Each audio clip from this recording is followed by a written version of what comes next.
Alright guys, so we are at the top of the page. Now there's something that we wrote that. Yes, we're at the top of the page that begin, or that has got, I should have been a pair of ragged claws scuttling across the floors of silent seas. This is the last two lines of the stanza that we were looking at yesterday. Again, this is one of those really famous quotes from this poem from Eliot. People really like this imagery for some reason. It's a really nice use of the, where am I? It's a really nice use of synecdoche here, with the ragged claws being representative of crab. And what we've got going on here is that with the crab is indicative of a couple of things, right? First, a crab goes sideways, doesn't it?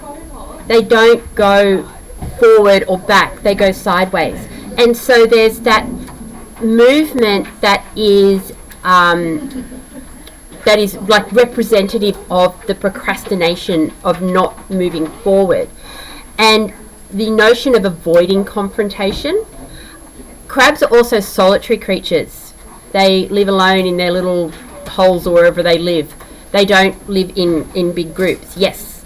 What's it called when you pull something by something like a positive? What's that?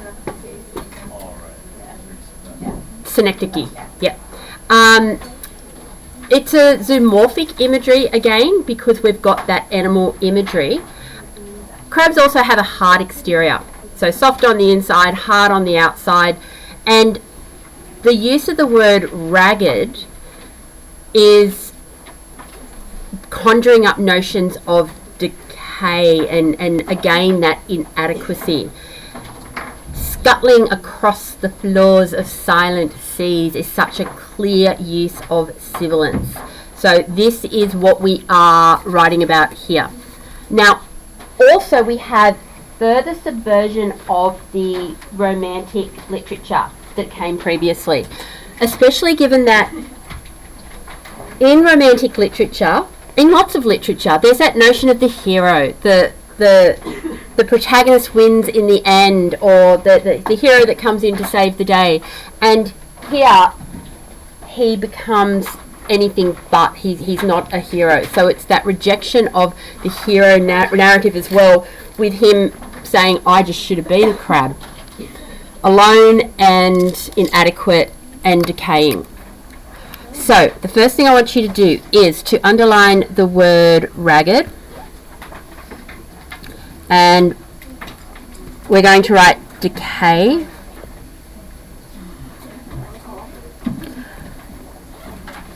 and inadequate,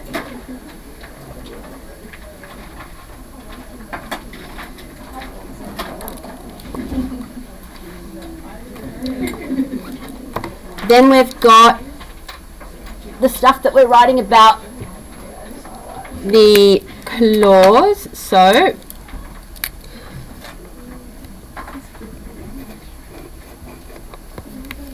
we've got synecdoche here.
Okay, so I'm combining what I'm saying about these two things. So the ragged claws, obviously we've got the synecdoche here.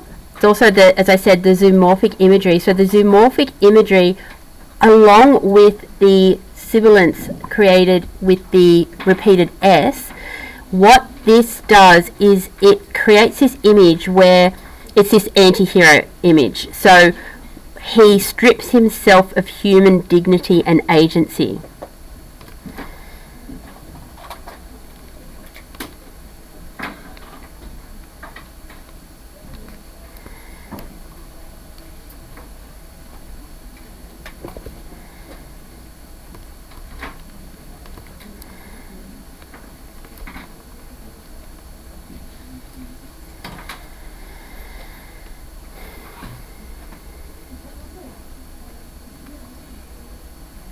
He desires absolute quiet and anonymity away from the women who talk of Michelangelo.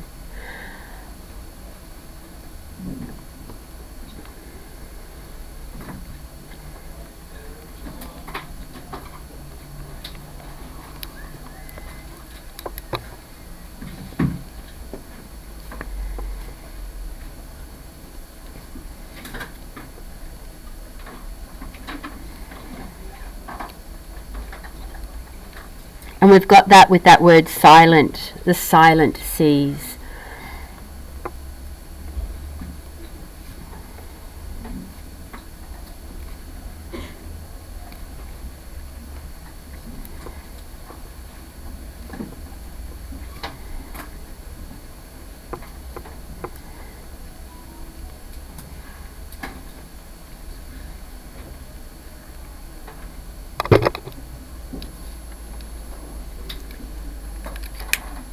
And so with all of that, we've got the rejection of the hero narrative.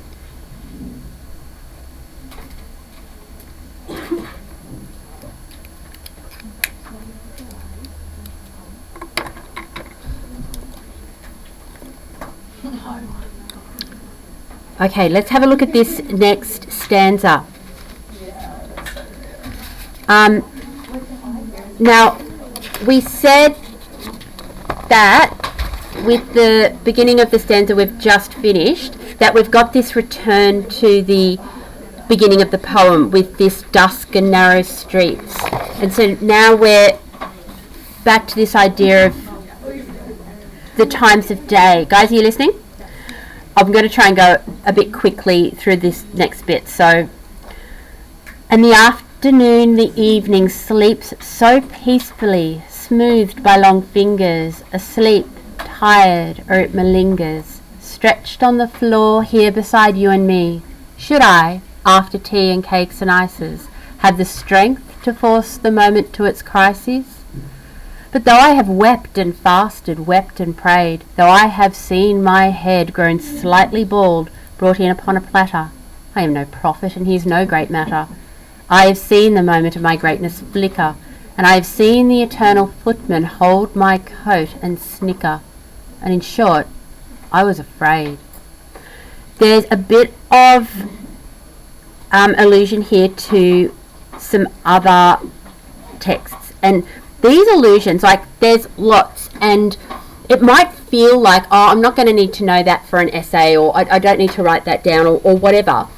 But Eliot is so famous for his intense use of literary illusion, because it's a technique in and of itself. It means that he can just make an allusion to something, and then all the meaning occurs in the understanding of what that's referring to from the previous text. Now, he would have known, surely, that not everyone reading his poems is going to know every single allusion, especially in a time well before the internet, when looking these things up was far more laborious. But it's there for those who get it. And we can identify them, and we can get it. And it adds an enormous amount of depth to what he's saying. And I was saying to Miss Wilk the other day, they could even ask in the HSC, how has Eliot's use of literary illusion contributed to the textual integrity of his works? And so that's why I kind of spent a bit of time making sure that you know what these things refer to. You don't need to know the text, okay? No one's going to know all these texts. You just need to know what that bit in the text means. They've been chosen very carefully by him. First thing we're going to do is underline this first line, and we are going to write, it is personification. So let's put it just above here, personification.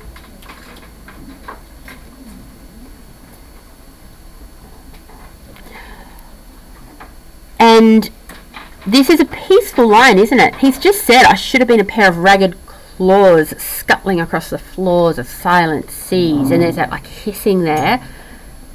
And the afternoon, the evening sleeps so peacefully. So it's suddenly beautiful. So we have this contrast. So contrasting peace with Prufrock's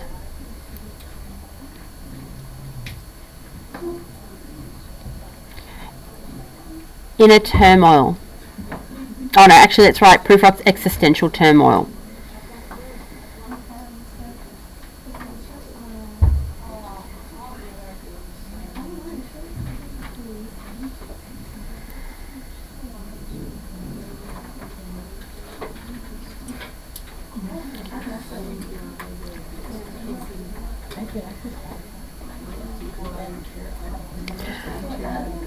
Now when he says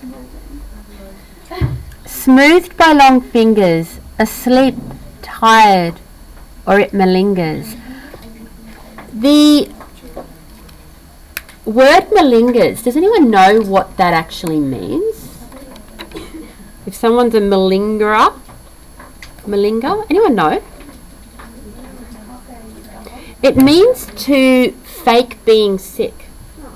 And so we've got this idea here of this peacefulness, this afternoon, evening, this personified peace that is either asleep or tired or pretending to be sick. And it makes me think, well, if you pretend to be sick, why do people do that? To get out of things. Yeah, to get out of things. And sometimes it's just to have a break. Like if you've ever faked being sick for school and it's not because you've got something you don't want to do at school, it might be just because you just need to chill out and not think for a while and sleep or watch movies. So it's always that idea of escaping something. And so let's write for this section that, so it's the continued personification, of course, but it's no longer spread out, because remember it started with when the evening is spread out against the sky, and so no longer spread out.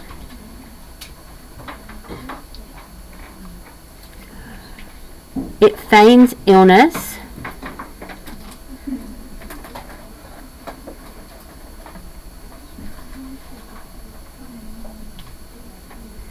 It escapes.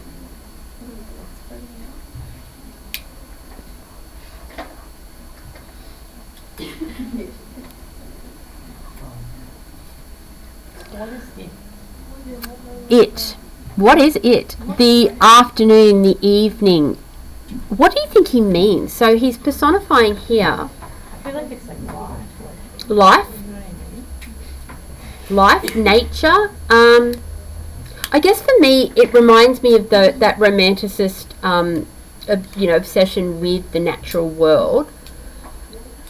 But I guess afternoon and evening, they're indicative of time, aren't they? And so maybe the fact that time is just constant and it doesn't ever change or need to, maybe there's a comfort in that, or a constancy that is... I feel like the whole stanza's kind of about death in a way. I feel like Well, I was wondering because, so guys, those of you who can't hear, so Charlie's just said he feels like the whole stanza's about death, and given that, we've identified that that's kind of the reading that we looked at yesterday there, it would make sense for us to go, well, is there this continuation of this notion of death here? And like we saw yesterday, it could be either or. And so if something is tired, asleep, smoothed by long fingers, stretched on the floor, there is that notion of how would we describe it? I don't know if this is a reach, but to me this stanza feels like it's talking about the pursuit, like the relentless pursuit of trying to seek meaning, but like not really finding it in his religion, because it's talking about fasting and praying, and like when you do that you are seeking answers from God. You are 100% and then correct. the eternal footman is like holding his coat, and so it's like, is he holding the coat because he's coming back to religion? That's just it. Question mark. Okay, so why don't we have a look at this? Let's skip down, okay? Let's see where we end with this before we look at this. I have seen the eternal footman hold my coat and snicker. So eternal footman, think about Grim Reaper, that which heralds us into death. But he's holding his coat and he's laughing, he's snickering. So he's not taking him across. So it's like there's that impending death, that mortality that's there, not quite yet, but it's coming. But death is mocking him? Grace.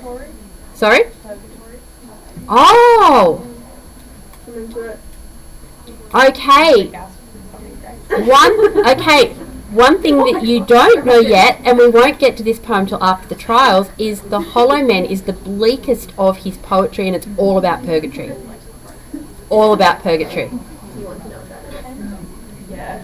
Purgatory is the place in between heaven and hell. So for all the souls that haven't made it to heaven, they're not bad enough to go to hell, so they're trapped in this nothingness, this stasis that's supposed to be really awful. Not as bad as hell, but it's just nothing. Yes. I feel like if it's about purgatory and like he's commenting on how like maybe Prufrock's life is kind of like that, and it's that Yes. kind of a stasis. Yes. Because I feel like what Micah said with pursuit of like meaningless facets and stuff, like this where it says like after tea and cakes and ices, it's kind of feeling like that's more important than actually like forcing moments to crisis and stuff. Absolutely, because here he's critiquing this like social nicety. We have the tea and the cake and the ices, and like it means nothing. So after that, am I going to actually force the moment to its crisis and seek this meaning? And when I explain the literary illusion here, this is going to kind of add to what you're saying. And then, if he is stuck in this purgatory, in the Hollow Men, so in the Hollow Men, obviously we're not reading it right now, but there's this inability to finish a prayer. Okay, this truncated prayer where he's going, for thine is between the conception and the creation, between the emotion and the response falls the shadow. Life is very long, and it finishes with, for thine is the kingdom, for thine is because they're in purgatory. And that meaning can't be accessed at all because they're stuck. And so, when we think about linking And remember I said yesterday, we spend so long with Prufrock because he's the foundation. And then when we're getting to these other poems, and you'll be able to straight away see that image of purgatory that pops up in his poems, and then he hits it really hard in Hollow Men. So let's make some notes here. Let's write, okay. Now, should I after tea and cakes and ices? Now, this is an example of metonym, okay. If you were here in one of the earlier lessons, we wrote down the definition for metonym. It's very similar to synecdoche. Sometimes they get a bit mixed up, or they can be one or the other. But a metonym is where you have a word or expression used as a substitute for something else that it's closely associated with. And I think maybe with you guys, one of the examples I use is if a lady was to say in the 50s and 60s, I'm just going to go and powder my nose, and what she means is she's going to go to the toilet and do a wee, but she might also go in with her compact and powder her nose, or cocaine, one or the other. But it's because it's not polite to say I'm going to go to the toilet. So that's a metonym. So where he's saying tea and cakes and ices, it's a metonym for the social routine, the social niceties of society that are ultimately meaningless. So let's write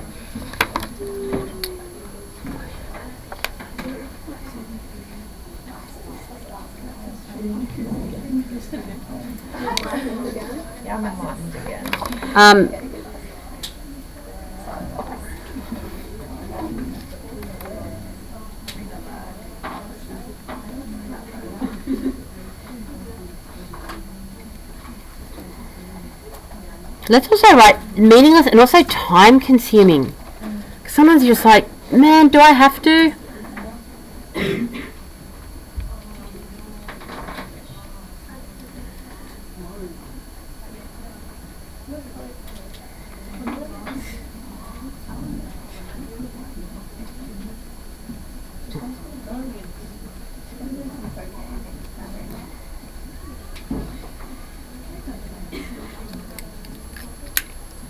And again, rhetorical question. We've got them obviously all the right way through. I'm just going to write RQ, rhetorical question there. And again, it's the same thing. It's this questioning, this procrastination. Am I going to do it? And as was identified over here just a moment ago, this is a religious illusion. So where he says, but though I have wept and fasted, wept and prayed, this is referring to the practice of, it's a religious discipline that is used to, best way to describe it, it's used as a way of showing it can be repentance for something, asking God for something. It is the, what's the right word? There's a word that I'm missing. It's like the idea of supplication, of like kneeling down and praying and Reliance?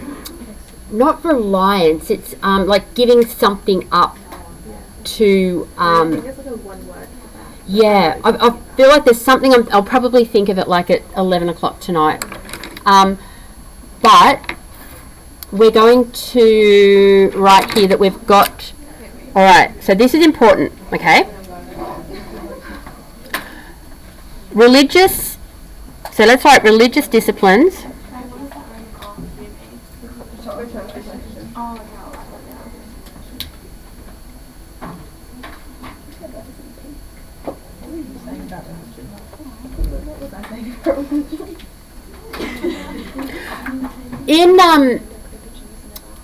Certainly in Catholicism, I'm not sure about other denominations.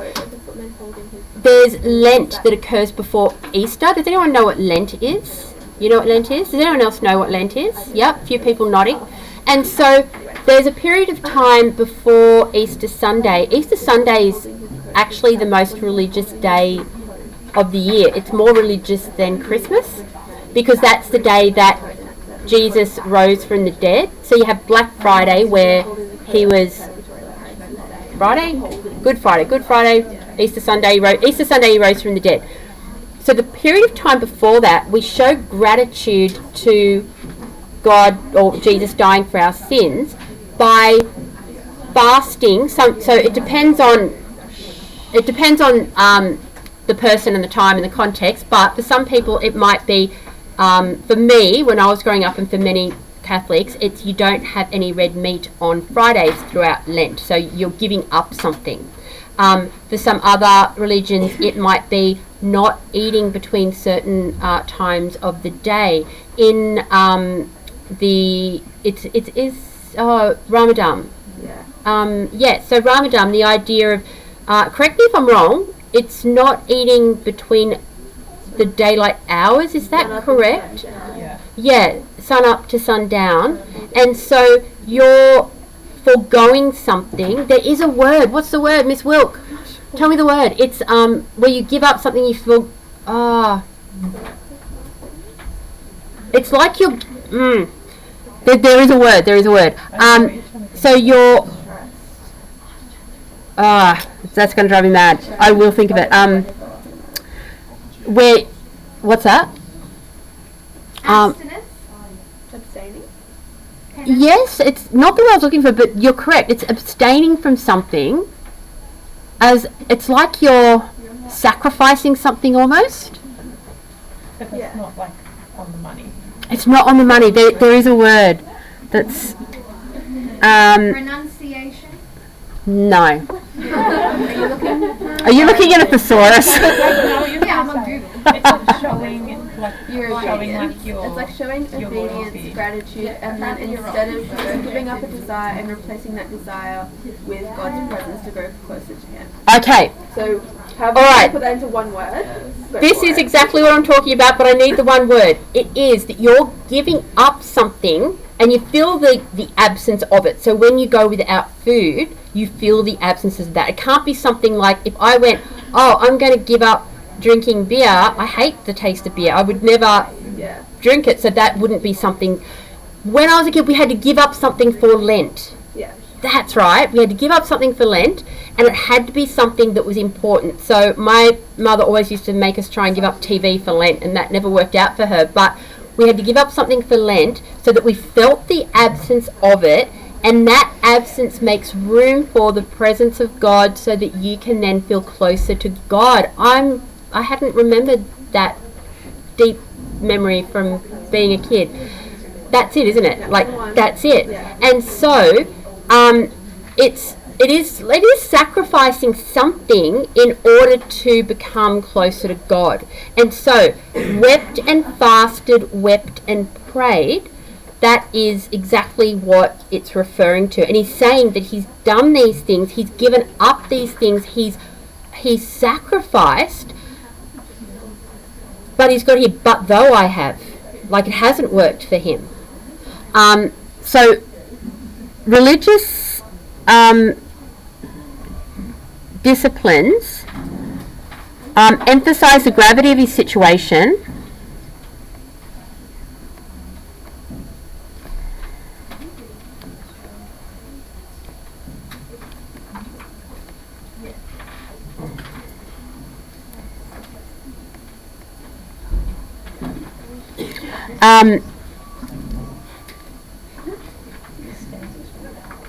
His sacrifices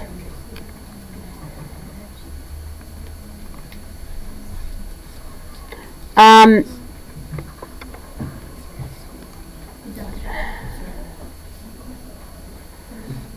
also going to put their suffering.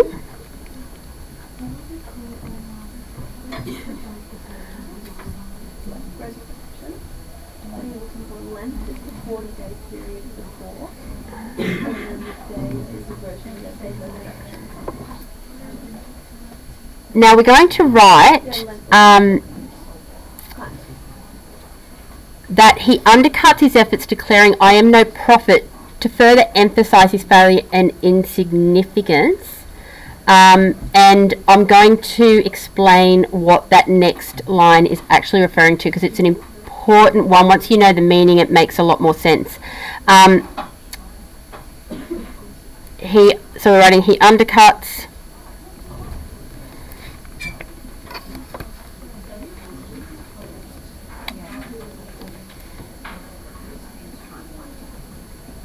Does this relate to the prophet? Yes. He undercuts his efforts, declaring.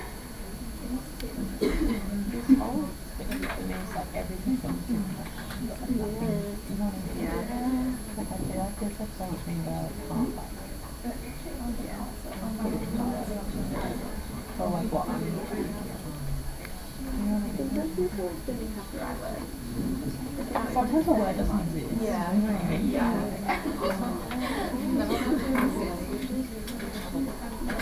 I can try that quite often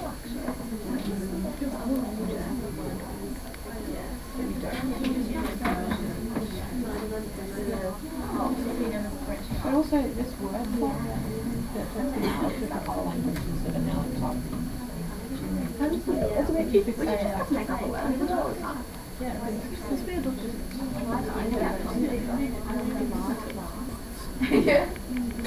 Okay, so that's that part. Okay, now,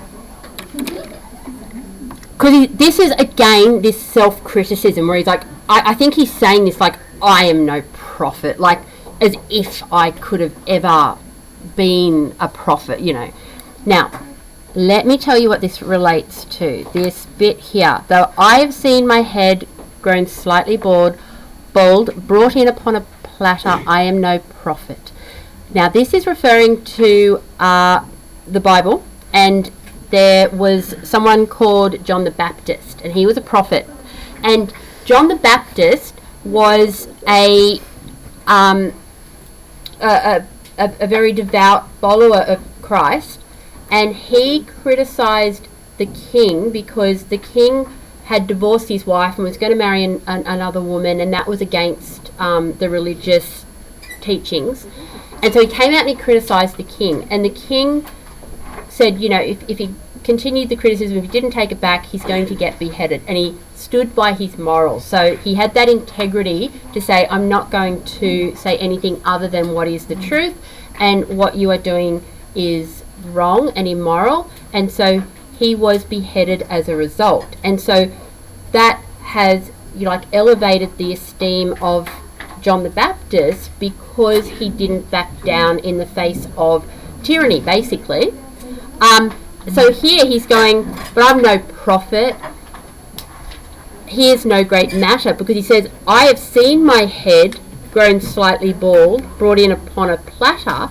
So he's basically saying, gone through the execution, but I'm not a prophet. Like, it's not that I've achieved any greatness or esteem or even, I don't know, stood by his morals, because that's basically what that story is about. And here's no great matter. I've seen the moment of my greatness flicker, and seen the eternal footman hold my coat and snicker, and in short, I was afraid. So, I don't know, do you have any kind of extra info on John the Baptist that helps with that? Well, with the platter situation, he was in prison for threatening the king, but the reason he said that he was also divorced, but the reason he said they couldn't have the other woman because it was his brother's wife. And That's in the right. Old Testament law is like that. He said it's unlawful for you to have her. You cannot be with her. Yes. So then he was like, right, in prison you go. And then the new wife he said he couldn't be with, her daughter was like doing a dance, and then the king was like, that was really good, I'll give you anything you want. And then the mum manipulated the daughter to be like, well, I want John the Baptist's head on a platter. So he beheaded John the Baptist, gave it to the wife he said that he couldn't have. Okay, so all of the details that I'd forgotten just here, it was not just that the king was wanting to remarry, but he was wanting to marry his brother's wife, and it explicitly says in the Bible that you can't do that. So he was put into prison, and then it was the It was the woman who he said he couldn't be with. her The mother. forbidden woman, no, her daughter. Her daughter. Okay, so the forbidden woman that he couldn't be with, her daughter said, Was manipulated She- by the mum. yeah, so the Okay, mother I who want wanted to John the marry Baptist's head. the king manipulated the daughter, and when they said that the daughter could have anything she wanted, she said, I want John the Baptist's head brought in upon a platter. And so they did. They chopped his head off, put it on a platter, and brought it in for her. So it's a really gruesome image, and it's really unsettling. And so he's taken that unsettling, gruesome thing and said, oh yeah, I've seen my head brought in upon a platter, but without any of the morality or heroism of John the Baptist. So he's, really, like it's this very, very strong critiquing of himself. Now, the other thing that's happening here is one of the things that the modernists were rejecting was the idea of the grand narrative. So cast your minds back to last year when we did narratives that shape our world, and we talked about grand narratives and micro narratives, and the idea of a grand narrative being something that applies to kind of a worldwide answering of something. So religion, for instance, is that grand narrative providing that that solace, that answer, that whatever it is. And so here, this rejection of the grand narrative is that he's saying, well, there is no universal meaning or truth, because he's cutting religion off here in a way. And he's saying, well, if we cut off religion, and that's what he's searching for, and there is no grand narrative, and that's that rejection of the grand narratives that the Romantics were so fond of. And so it's again that subversion. So see how there's like lots of things kind of working here. Because in a moment, or over on the next page, he goes to Shakespeare. And he starts saying, I am not Prince Hamlet, nor was meant to be. I'm an attendant lord. So he's starting to compare himself to these really famous figures from the past and saying, I'm not that, and I'm not that. And he ends up saying here that he's just one of the fools, one of the characters that comes on to break the tension and then goes away and isn't taken seriously. So this is the first time that he's really doing this. So let's put, all right, brought in upon a platter, and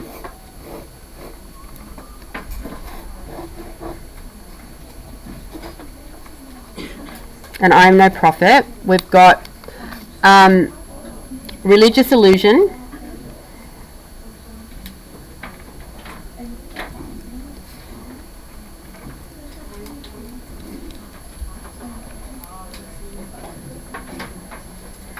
it's also a metaphor, because we've got I've seen my head.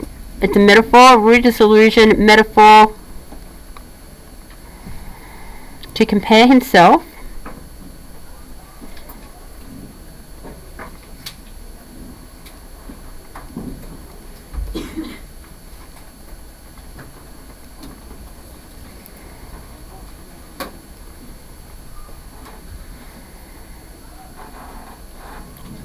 if you want to remind yourself, if you think you'll remember, you don't need to put this bit, but beheaded for criticising the king.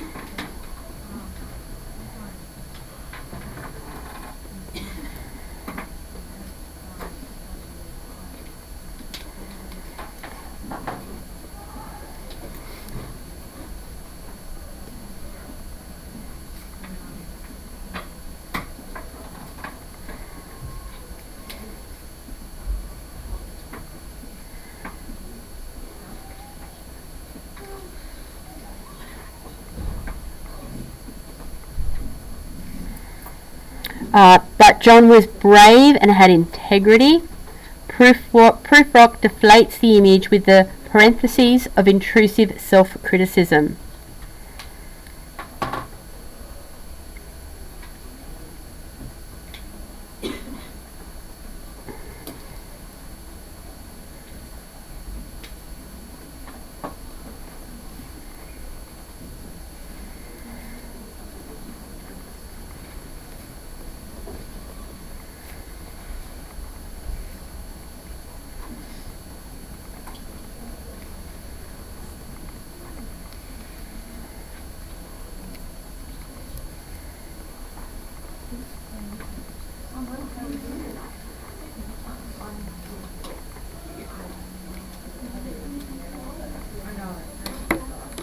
And I'm just going to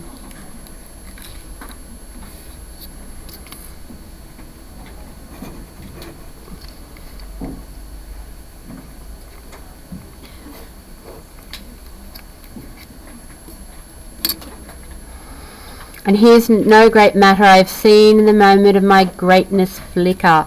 This is death imagery. We've got the image of the dying candle, dying flame. So we just above this,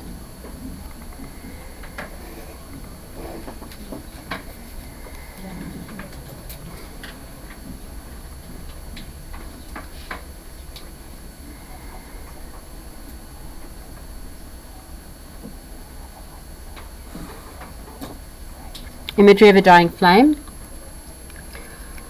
And I have seen the eternal footman hold my coat and snicker. And in short, I was afraid. So, back to what we were saying about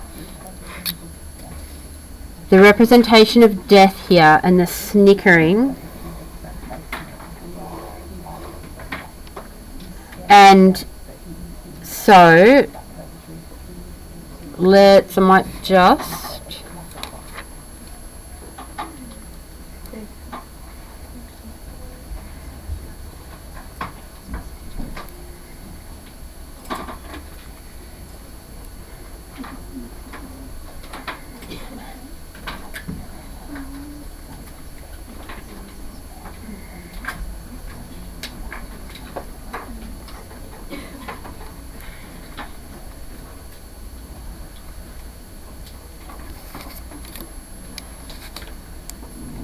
Now we've got kind of the two things happening here. Bill's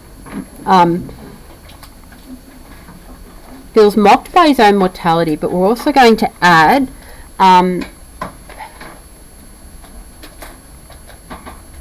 purgatory.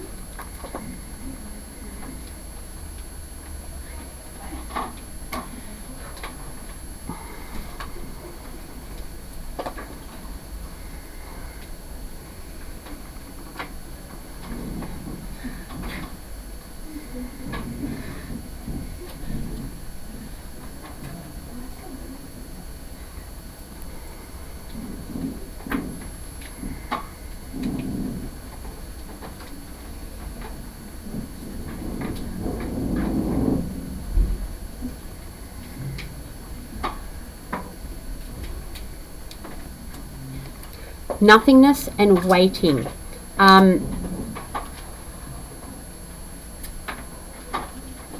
Because in purgatory the idea is that there's the hope that you'll be released into heaven, but you don't know.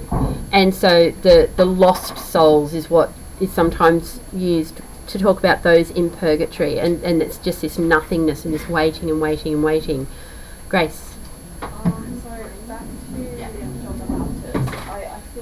It's also like the king being God and him like and being cut off by God, like being because of that. Being beheaded by God and therefore stuck in purgatory. Yeah, I like that idea as well. Yes, because he is. He's like, what if I can't go back to any religion? What if I never get back there? Am I then? Is that then why death is mocking me because I'm wrong? Like if he suddenly doesn't believe in God and religion, and it all turns out to be true, is the footman then holding his coat and snickering, going, "Ha, you're going to go to purgatory. You were wrong all along." Charlie. I was thinking that with like this, I feel like there's a lot of stuff about death in this, but it's like hidden again. And I felt like a lot of the idea of like, the imagery of a dying flame and like even smooth by long fingers stretched on the floor, it's kind of very like perfect ideas of death. And I felt like that kind of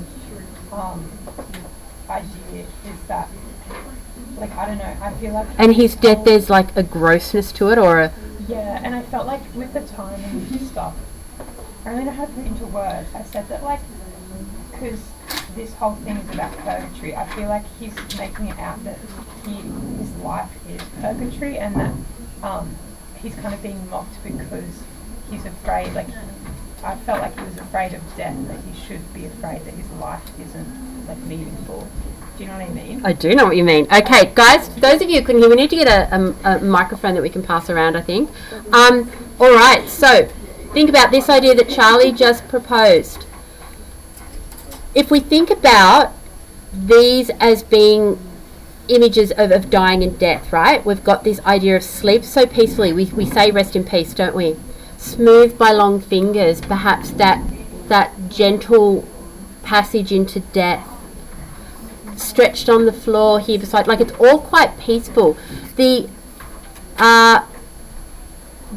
dying flame, even the flickering of a candle as it goes out, there's a beauty in that.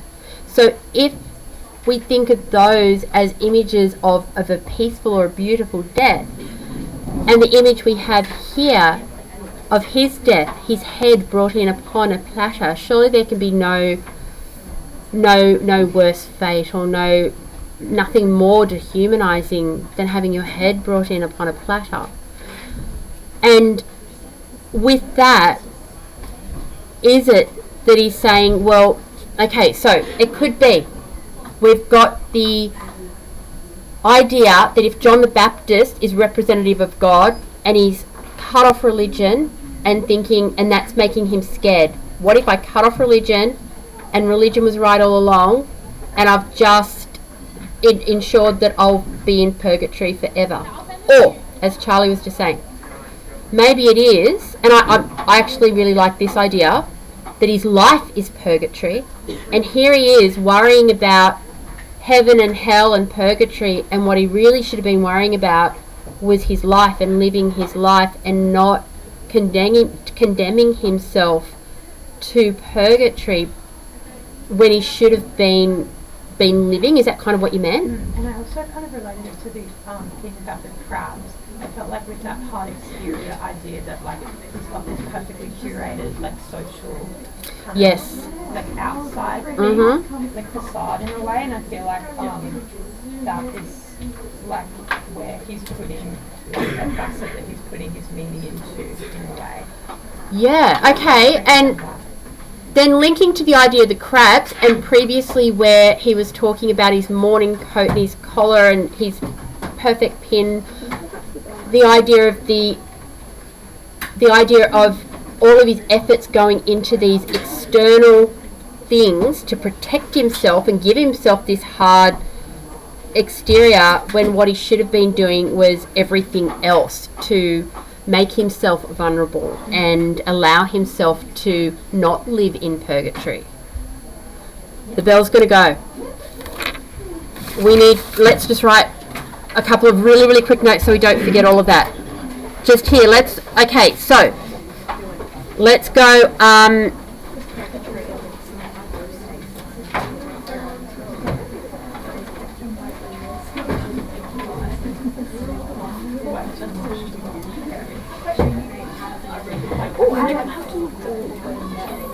No, I know.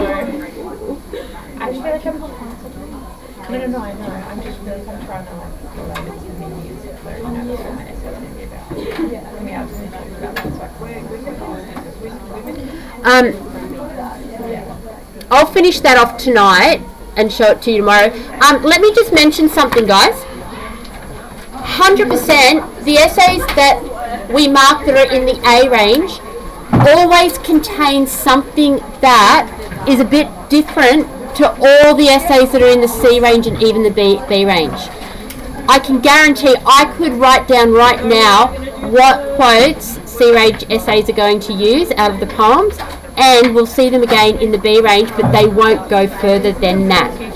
It's the ones that, where I go, like I did yesterday and today, I'm like, oh, I hadn't thought of that. I see that in the marking centre every year, and those are the essays that we use to show the markers, look at what a conceptual independent response looks like, and it's something where you go, oh, and maybe you have heard of it, but you don't see kids writing about it, or it's making links that you perhaps hadn't made before. So that's exactly why I'm doing this way. I want to ask, with the merchant stuff for Charles Literacy, because my essay for the term 401 was on a lot about Jessica. Is that bad to have that, like the similar quotes be memorised for that, in case it's too specific to something that's not related to that character? I think that the danger would be that if I don't think they would ask something hugely specific about the play, because it's got to be about text and human experiences, and it's not like that close study of play. However, if the question was one that kind of didn't really hit with the Jessica character, then you've got that danger of narrowing too much. It wasn't like a character essay, it was just like my concept just always came back to her for some reason. And it just happened that she was in like 2 of my 3 paragraphs, and they were like mostly quotes from her. And so I'm probably going to write another essay in prep anyway. I would have a couple ready to go, and have the one that because did you do well in that essay? Yeah. But then have one that doesn't do that does something quite different, and then see what works for you when you get to